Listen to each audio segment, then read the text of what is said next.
Sveiki, su jumis Tomas Kravets.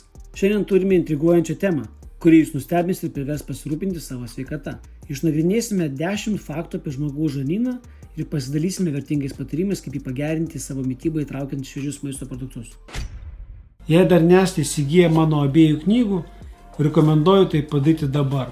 mytybosinžinerija.lt. Ar žinojote, kad žmogaus žarnyne gyvena trilijonai mikroorganizmų? Tiesą sakant, jūsų žarnyne yra daugiau bakterijų nei ląstelių visame jūsų kūne. Jūsų žarnynas atlieka labai svarbų vaidmenį jūsų imuninėje sistemoje. Jis veikia kaip barjeras, neleidžiantis kenksmingoms medžiagoms patekti į jūsų kraują. Sveikas žarnynas reiškia stipresnę imuninę sistemą. Žarnyno ir smegenų ryšys yra tikras.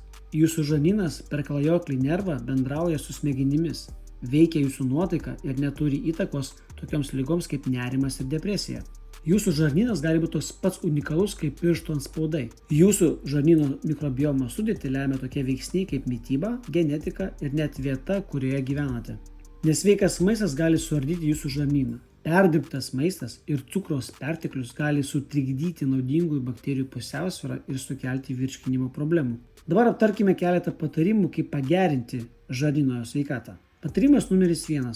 Rinkitės šviežią, sveiką maistą. Šiuose maisto produktuose gausu skaidulinių medžiagų, vitaminų ir mineralų, kurie palaiko sveiką žarnyną. Į savo mitybą įtraukite daug probiotikų. Tokiuose maisto produktuose kaip raugintas gėrimas ir rauginti kopūstai yra daug naudingų bakterijų, kurios skatina žarnyno sveikatą. Gerti pakankamai vandens yra būtina tinkamam virškinimui ir padeda palaikyti sveiką žarnyno gleivinę. Sumažinkite stresą.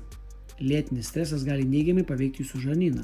Todėl praktikuokite atsipalaidavimo technikas, pavyzdžiui, jogą ar meditaciją. Taip pat puikiai tinka kvėpavimo pratimai. Reguliariai mankštinkitės. Fizinis aktyvumas gali pagerinti žarnyno motoriką ir padidinti jūsų žarnyno mikrobiomo įvairovę. Atminkite, kad sveikas žarnynas yra bendros geros savijautos pagrindas. Taigi pradėkite savo mitybą įtraukti šviežius maisto produktus ir pasirinkite geriausius sprendimus savo žarnyno sveikatai. Žiūrėkite kitus video, kuriuos matote ekrane, prenumeruokite kanalą ir iki sekančių video. Ate.